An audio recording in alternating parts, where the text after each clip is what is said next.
And as a source said to me, William thinks the Sussex brand is worthless. It's so tarnished. It's worthless. Why are we fighting? Let them be. Let them. They're not as powerful as you think. They're not as powerful as they think. They're not going to bring down the House of Windsor. In fact, you do the opposite. You encourage Harry and Meghan to do more because the more they do, the more people realize this isn't right. This doesn't feel kind of cool. This doesn't feel good. Prince William has reportedly concluded that the Sussex brand is worthless and that the palace should stop fighting Harry and Meghan altogether, because the more visible the couple becomes, the more clearly the British public sees the gap between authentic royal duty and its commercial imitation. That assessment is now circulating from inside palace sources to Rob Shuter, the American show business reporter who runs the Naughty But Nice Substack, and who is widely credited as the figure who has documented the operational pulse of the Sussex household from California through the past year. The framing Shuter has placed on the public record this week represents a structural inflection in the institutional response to the Sussex situation. 6 months ago, on his sourcing, the palace was livid. There was anger, there was emotional energy being expended on managing each new Sussex statement, each new commercial launch, each new media briefing. Now there is silence. The shift is operationally precise. As the British royal family finally tell Prince Harry to go away and never come back again, he is attempting to build his own monarchy. The palace has moved from active engagement with the Sussex problem to studied indifference. And the indifference is being executed as the strategic choice rather than as the failure of strategy. The framing inside the palace on Shuter's source is the let them doctrine. Let them talk, let them tour, let them launch the candle collection. Let them attempt to monetize outfits through one-off. Let them post astrological messages on Instagram. Let them claim to be working royals at the Kiev Security Forum. The more the Sussex household generates such content, the more the British and international audience accumulates the documentary basis for its own independent assessment. The palace does not need to argue against the Sussex household. The Sussex household is producing the evidence against itself. The structural intelligence of the doctrine is that it converts what looked like institutional weakness, the inability to publicly counter Sussex framings, into institutional strength, the willingness to allow the truth to emerge through the audience's own observation. The royal institution has historically operated through symbolic placement and through controlled non-engagement. The let them doctrine returns the institution to its historical operational register after a 6-year period of reactive responses. Shuter's professional public relations framing on the structural dimension of the doctrine is worth presenting because it draws on his career experience representing high-profile clients, including figures whose underlying reputational positions were substantially more difficult than the institutional position the palace occupies. The principle Shuter articulates is that the noise does not matter if the truth is on a client's side, because the truth always eventually emerges. The palace, on this framing, has the truth. Charles is delivering institutional duty during cancer treatment. William is producing institutional outputs that include the historic Tatler cover, positioning him as a prince for our times. Catherine is undertaking the public role during her own cancer recovery. Charlotte's birthday content reaches audiences through measured family exposure that produces broadly positive reception. The Cambridge children attend ordinary, upper-class British educational settings. The institutional output is substantive and continuous. The Sussex household, by contrast, has the noise, but not the underlying substantive content. Astrological Instagram posts, one-off fashion partnerships, ghost-written time tributes, and recycled fetal position narratives are not substantive output. They are publicity directed at an audience that increasingly recognizes the absence of substance behind the publicity. The King's state visit to the United States in May functioned as the precise demonstration of why the doctrine works. The King, while undergoing cancer treatment, conducted a 5-day diplomatic operation that included the presentation of the HMS Trump Bell, the lifting of whiskey tariffs between Scotland and Kentucky, a bipartisan standing ovation in Congress, and a White House garden party that attended by figures including Sarah Jessica Parker, Lionel Richie, and Anna Wintour. The institutional product was on the order of magnitude of, in Shooter's framing, the difference between The Lion King on Broadway and an amateur production in Birmingham. He doesn't anymore. He may want to be the people's prince, but Diana knew the crown only mattered because the crown came first. The Sussex household, by simultaneous comparison, produced an Australian tour that drew empty barricades in Sydney. A Roy Morgan poll showing 81% of Australians said the tour did not improve their opinion of the household. A Bondi Beach memorial visit in which Harry was filmed touching the buttocks of a stranger, and a Her Best Life retreat attended by approximately 47 paying guests, at which Meghan spent roughly 30 minutes. The two products were placed alongside each other within a single month. The audience, given the comparison, reached the conclusion the palace had anticipated. The institution does this better than anybody in the world. The Sussex household does not. This is the central argument of the outspoken broadcast hosted by Dan Wootton with Shooter this week, and it sits at the centre of a broader analytical picture about Harry's response to the institutional shift. Potentially. Harry is emboldened by what happened in Australia. He enjoyed himself. He enjoyed going to meet people. He's awfully good when you send him to a hospital to meet with children. He gets down on his knee and he has that Princess Diana quality about him. He's missed doing that. He's awful in a meeting at Netflix. He's awful in a business meeting. He's just not very good at doing very much. Harry has now, on Shooter's sourcing, reportedly stopped trying to win his way back into palace life. He has accepted that William will never forgive him, that the institutional separation is permanent, and that any continued attempt at reconciliation through palace channels is operationally hopeless. The acceptance is documented in his behavioural change during the recent King's State visit. For a period earlier this year, Harry was making visible attempts at reconciliation, including the Clarence House face-to-face meeting with Charles during a UK visit. During the May State visit, Harry made no attempt. He did not request a meeting, he did not signal availability, he was not invited, and he did not respond to the non-invitation. The structural meaning is that he has internalized the institutional verdict and is now positioning for the alternative configuration. The alternative configuration Harry is now constructing is the People's Prince model. He has, on Shooter's framing, decided to stop chasing the crown and to start becoming a global cultural figure operating outside palace control, building a royal identity through international charity work, emotional access, and high visibility activism. The strategic template Harry is drawing on is his mother's Princess Diana playbook. So I'm going to do it by myself. I don't need them. They had nothing to do with the trip to Australia, which still, in Harry's eyes, went particularly well. He enjoyed the attention. He enjoyed being a prince again. And there is a place for that. It's not going to be as large as what his mom had for all the reasons that I pointed out in my Substack story. Diana operated outside the formal institutional structure for the final years of her life. She conducted high-profile humanitarian engagements. She maintained substantial international cultural standing. She drew enormous public attention through engagements that did not require palace coordination. Harry's framing is that he can replicate the model with the modifications of operating from California, of conducting his charitable work through his own foundations rather than through institutional vehicles, and of using social media platforms that Diana did not have access to during her lifetime. The Australian tour, on Shooter's reading, is the moment at which Harry concluded the People's Prince model would work. He enjoyed the engagement work. He met children at hospitals. He got down on a knee in front of figures with disabilities and connected with them in the register he learned from his mother.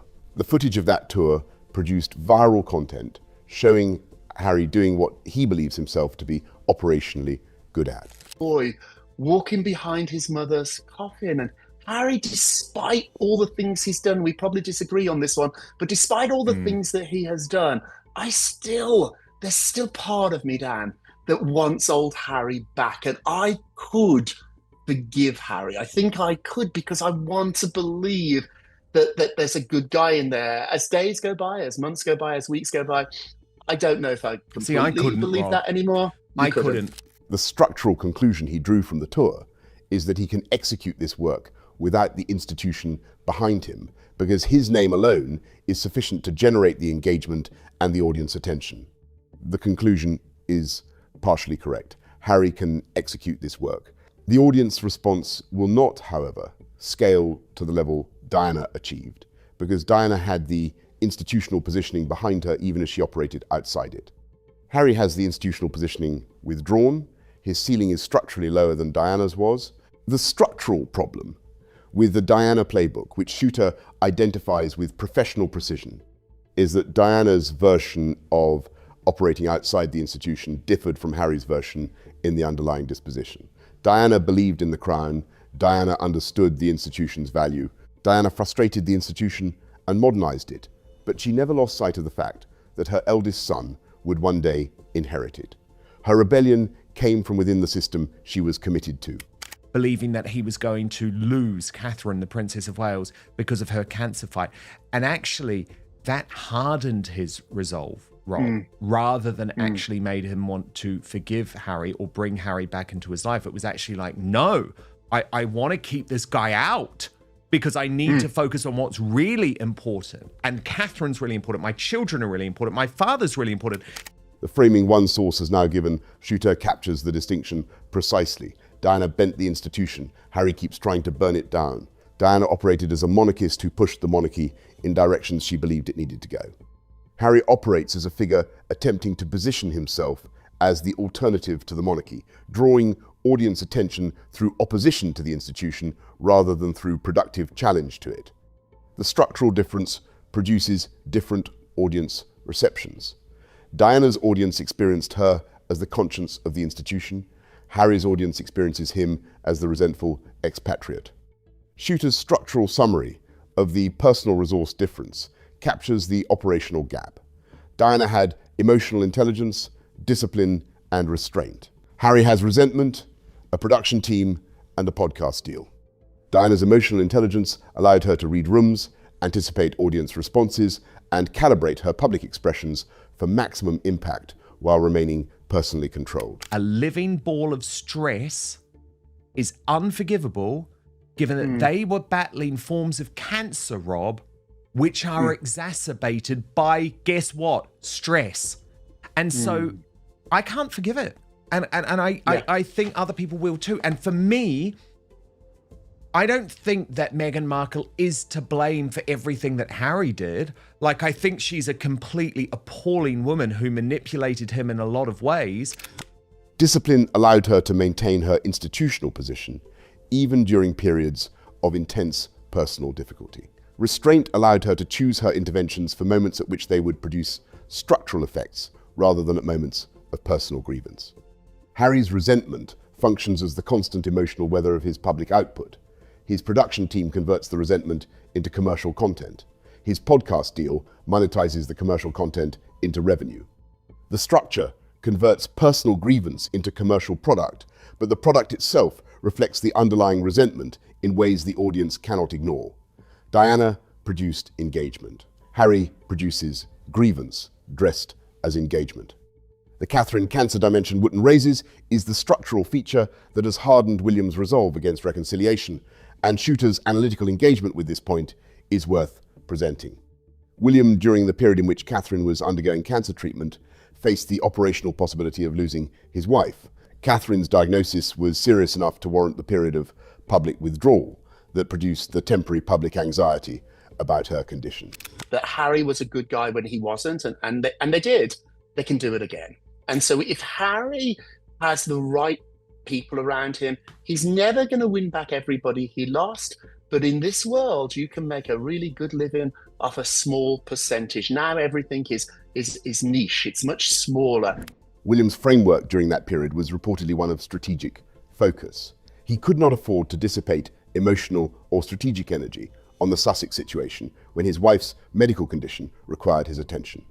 The cancer experience, rather than softening William toward reconciliation, hardened his resolve in the opposite direction. The structural lesson he drew from the experience was that the institutional and family resources had to be directed toward what mattered most. Harry, on this calibration, did not matter most. The wife who might have been lost mattered most. The father undergoing his own cancer treatment mattered most. The children whose education was being planned mattered most. Harry, who had spent years extracting commercial material from family relationships, including from Catherine's private experiences during her cancer period, was placed firmly outside the mattermost category. The placement is reportedly now permanent. The British political class response that Wotton names as Operation Thaw is the parallel structural development worth presenting.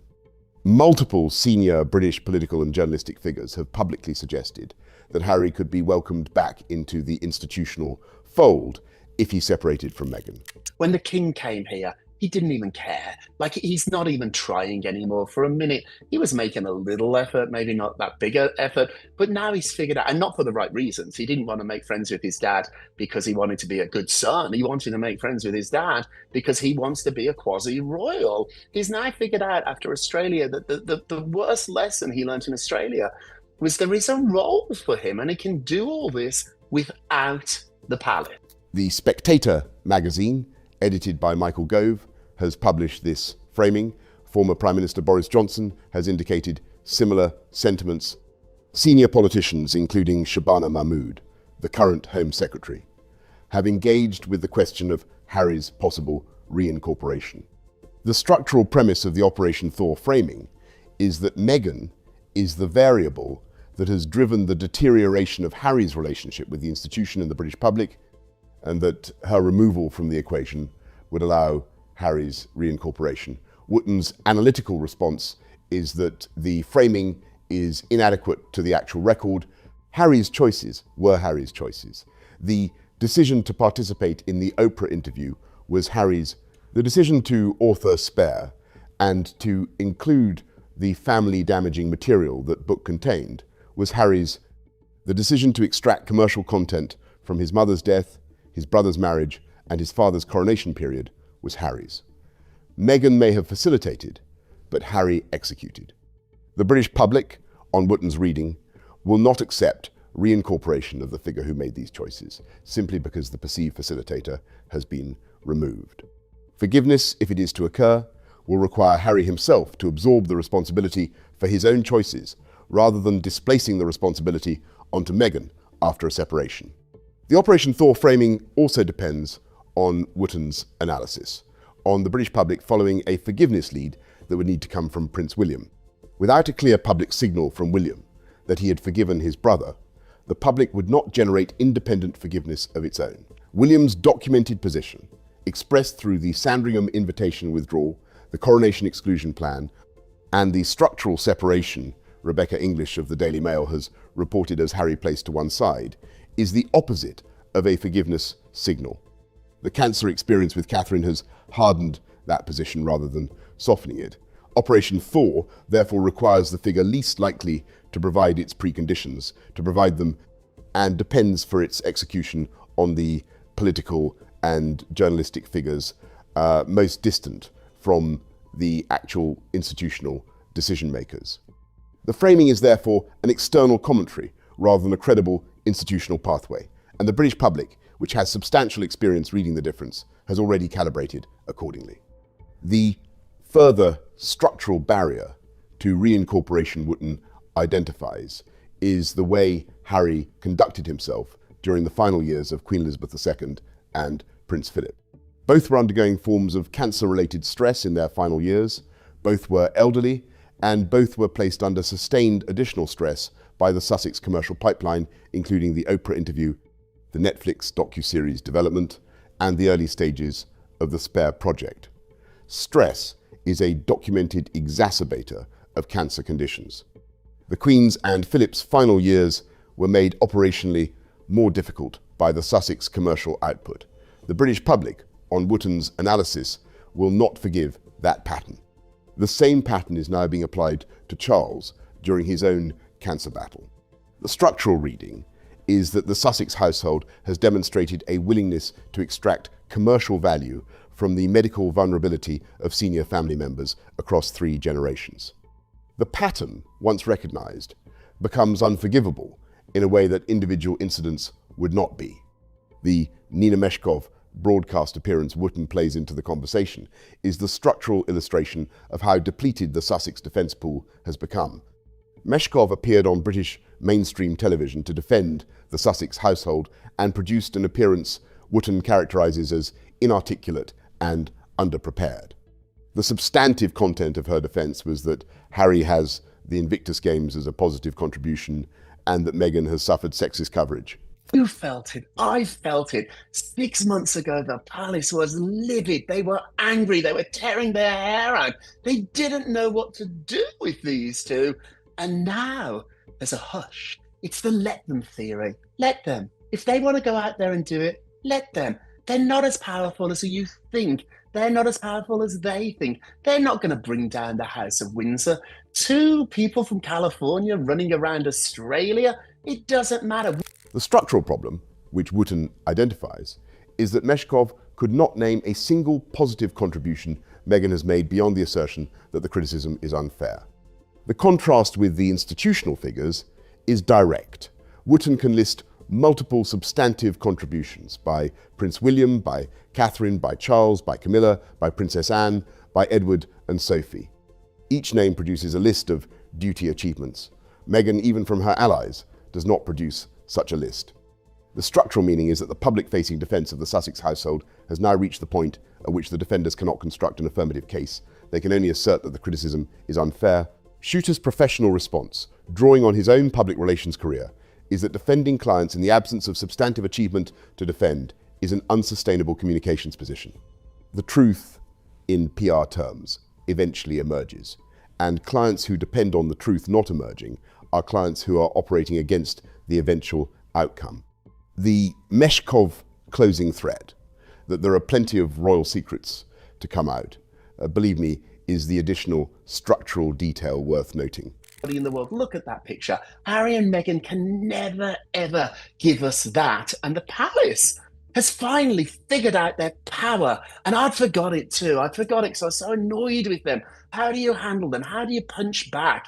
And the answer is you don't. In fact, you do the opposite. You encourage Harry and Meghan to do more, because the more they do, the more people realise.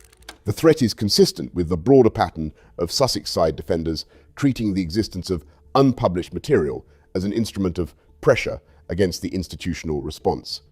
The autobiography preparation programme that Dominique Hines confirmed in the Daily Mail, with Oprah, Melody Hobson, Shonda Rhimes and Nicole Avant, positioned as the 4 women circle, sits behind this kind of threat as the operational delivery mechanism.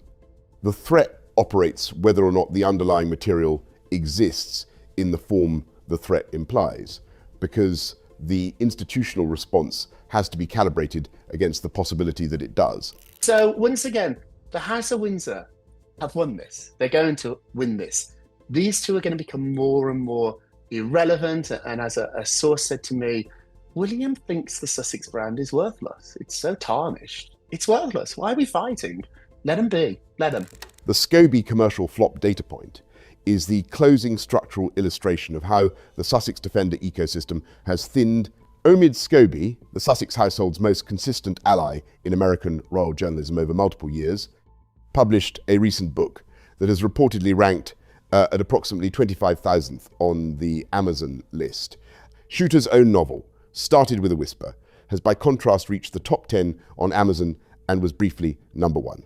The structural meaning is that audiences are now actively rejecting Sussex-aligned commercial output and are actively rewarding the commentators who have been documenting the operational reality. The market verdict is being expressed through purchase decisions. Scobie's book is the Sussex-aligned product. The commercial reception is the audience's collective signal that the framing the book represents is not what audiences want to consume. The same signal is operating through the as-ever launch underperformance, the Chocolate Mother's Day non-sellout, the candle line manufacturing error retrenchment, and the wine launch 3-bottle minimum demand signal. The audience is voting with its purchases, and the votes are consistent across multiple Sussex-aligned products.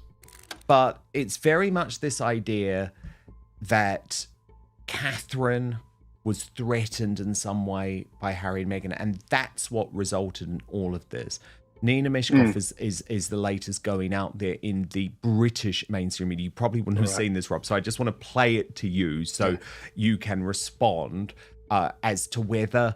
The structural implication of the Scobie commercial outcome is that the independent commentary network has now overtaken the traditional Sussex-aligned media ecosystem in audience reach. Shooter, Wootton, Lady Colin Campbell, Paula Froelich, Robert Jobson, and the broader Royal Commentary Network are publishing through Substack and independent YouTube channels at a financial sustainability level that the legacy Royal Rota correspondents no longer reliably achieve. The pivot from print royal correspondence to direct independent publishing has now been documented across multiple senior reporters, and the audience figures suggest the pivot is structurally sustainable. And if succession must continue, the big machine, the big carriage has to go on. I can't imagine that Harry and Meghan would give up their life in California. Why should they? They have a very, very good life. But they can do an enormous amount of good. That because, look at Harry's Invictus Games. Look at the, and actually, it's always blame the woman, isn't it? So Meghan gets Meghan has copped it from the start, and I think she has a genuine connect. The implication for the Sussex public relations operation is that the gatekeeping mechanisms it historically depended on are losing their functional power. The Sussex team can still negotiate access with Rota correspondents on terms that limit questioning, but the reach of the resulting coverage is now insufficient to outweigh the reach of the independent commentary network that operates without those terms. The closing observation is that the William Lettham doctrine, the Catherine cancer hardening, the Operation Thor political class probing, the Meshkov inarticulate defence, and the Scobie commercial flop are not separate stories. They are facets of the same structural settlement that is now consolidated. The institution has chosen indifference as its operational posture. Down as when she's trying to paint the positive picture. So it's like, oh, Harry has the Invictus Games. Well, that's it. We know that's it. And she's like, Meghan, what's Meghan done? People are sexist. People are sexist. Blame the woman. She could not, Rob, point to one positive thing that Meghan Markle has done for the world. And is that not the issue? Because we could all point to a multitude of things that Prince William has done that is good for the world, that Catherine has done for the good for the world. The defenders of the Sussex household have run out of substantive material to defend. The audience has reached its independent verdict through observation of the comparative outputs. The Sussex commercial structure has lost its commercial leverage because the underlying institutional connection it depended on has now been visibly withdrawn. The runway on the Wakeford analysis is approximately 5 years. Within that runway, the operational pressure will continue to intensify. The astrology obsession will continue to provide cosmic framing for the contraction, and the autobiography preparation will continue against the moment at which the divorce can be commercially deployed. The institution will continue to let them be. The audience will continue to read the result. The structural endpoint is now visible, and the path between the current moment and the endpoint is the working through of the financial mathematics against the documented behavioral pattern.